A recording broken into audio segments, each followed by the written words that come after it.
Mr. Nanda Kumar, the founder of a company called Suntec, currently going up the ranks as a world leader in customer billing solutions.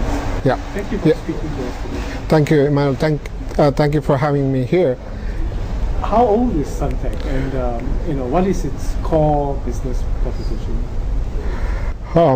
Suntec has been in existence almost for 2 decades. In the 1990s when we started off, but not in this form. The first 10 years we were only in telecom business, so we were into telecom billing software.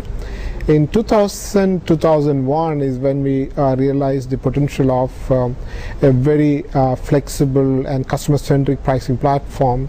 Utilization of that in multiple other industries, the use of that in other industries, we realized that potential, and we started this journey with the financial industry in 2001. So that's when we came up with this idea of relationship-based pricing philosophy in the banking context, and it's almost 10 years since then in the financial service industry.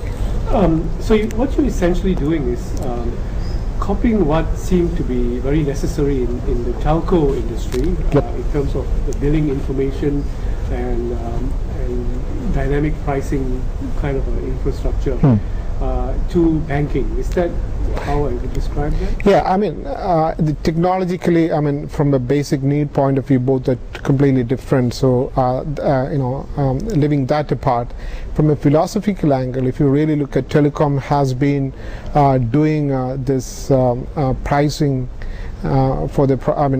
Pricing was a very strategic platform for them, right?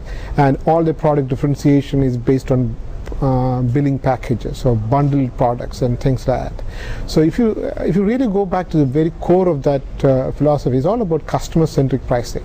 Price based on what the customer can, what kind of value the customer is getting, or what segment of the customer you're addressing. So if you really look at financial services industry, it's more product-centric, and even today it is so. So if you were to look at prices of transaction to an end customer based on the overall value the customer is bringing, including deposits, including investment services product which they avail, and including other payment transactions, then it makes a much better framework for it to decide how much you should charge the customer, and customer also get benefited by spending more wallet with you.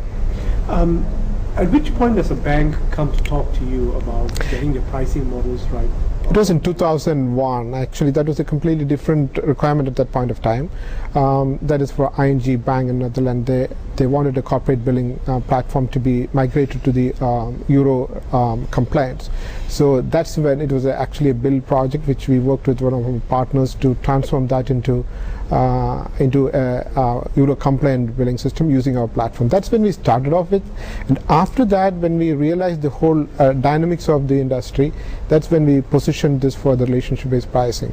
Since then we've been working with people like HSBC, Lloyds Banking Group, and ICICI banks and people like that in India. The underlying engine for this transaction billing and packaging model, how would you describe it? Is it self-learning? Is it how does it package the information and how users to the end customer? To technology. See, technology is quite straightforward. It's like you basically, what does it do? If you are to do a customer-centric pricing, well, first of all, you need to get the feed from all product processors, all the basic transactions, and you get the feed from the customer profile and what kind of customer segmentation, basic relationship between customer accounts, the entire hierarchy of the customer relationship. If the source systems are having that information, great. If it is not, they can even build that hierarchy in our system as a kind of overlay structure. And then with these two basic inputs, then based on you can define business rules in our system, starting with very product level. That means you just define what is the prices for at the very product level. Then you can personalize that to each customer centric pricing. So it is to give you a very simple thing. So you imagine various product processors are connected and another customer profile and then business rules, and then it will decide based on the policy you're setting how the transaction need to be priced.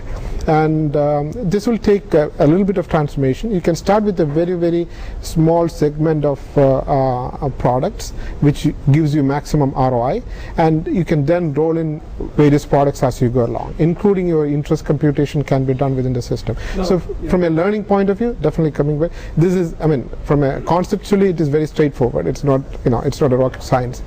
But from a deployment point of view, because the business is not fully organized in that manner, it takes time to roll it out. But for some, people going through a core renewal or any kind of transformation, this is a great opportunity to do. The fact that the modularization is done manually means that it sort of can be flexible to any business strategy or business. That's right. You can stage the transformation. You don't have to go for a big bang approach, and you can start with flexibility. And also the reality is that it is not that the transactions are not priced today. It's not that there's no billing done today. It is done, but it's done in silos, right? And also it is very limited, narrow focus. So what you can do is you can pick up areas or platforms which has got some kind of business need, and you can put those systems into this centralized platform on a stage by stage, and the ROI will be ROIs are basically revenue leakage gaps.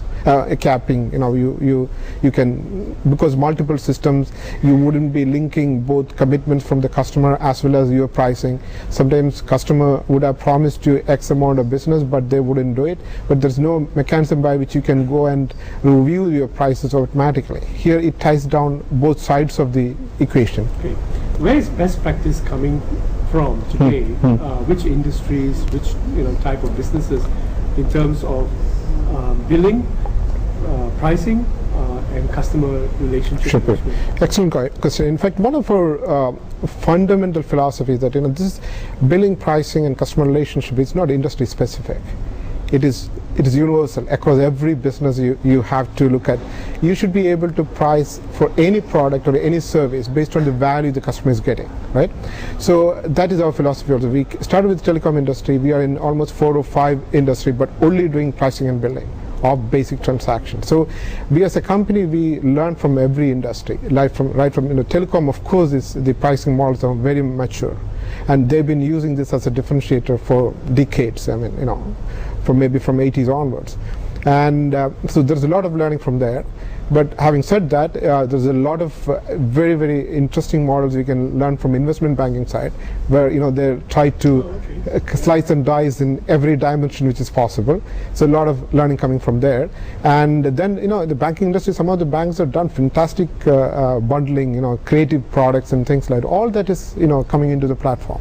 So it is all, I mean, we give you the entire functionalities, and all the banks are to choose is what is relevant for their business. And we give, this is one of the major value addition from us. We create these best practices, and it's not just product alone. We also help the bank to do the transformation in this direction. How big is Sunfire today? We are quite large. I mean, we are almost 450 people and growing very well. And how much of that? How many of those people are in product development, and how many of them are in? Yeah, see, we are a very product-centric company, so we have got a significant, almost 150 to almost varying about 200 people in the product R&D part, development and enhancement part of the business. The implementation is we do ourselves and also with partners. I mean, our support will be to the partners, and certain situation we make use even the bank's own IT team. Train them up, we provide them the consulting services to enable them to deploy the solution also. Some of the big banks, they have decided to choose their own internal IT, so we worked with the IT teams to deploy the solutions. And your turnover? We are crossing about $27 million this year. Thank you very much, Mr. Manal. Thank you very much, Mr. Manal. Thank you very much.